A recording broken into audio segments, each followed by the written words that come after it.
nurse? Yeah. Okay. Okay. You can tell he's ready to nurse because he's trying to turn his head and eat his fingers and chew on stuff.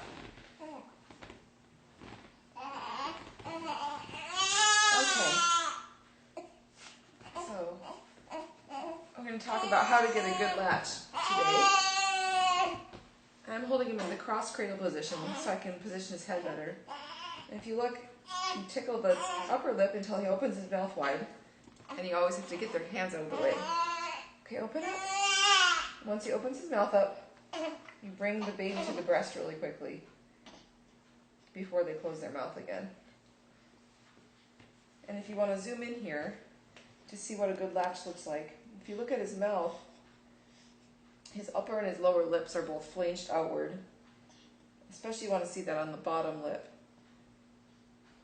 And if you watch his jaw as he begins to suck now, you'll see these long sucks with a pause as his mouth is open, and you'll start seeing them in a little bit when the milk starts letting down a little bit more. But that's indicating that he's getting a mouthful of milk and swallowing rather than just sucking shallowly and not getting enough milk. So if you watch the jaw, again, it's opening really wide and it has a little pause at the end before he swallows. And that's all really good indications that he has a good latch and he's getting a lot of milk.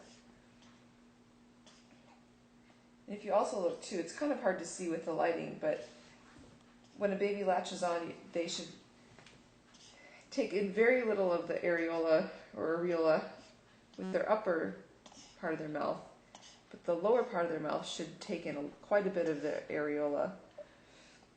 And it's called an asymmetrical latch when they do that. In other words, they're not latching on right centered on the breast and on the nipple, but they're latching on a lot more towards the underside of the breast in relation to their mouth. And that will ensure a lot more comfortable latch.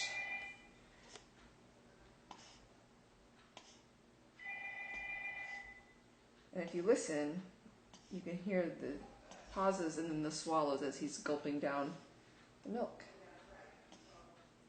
Okay, that's good. And maybe I won't post this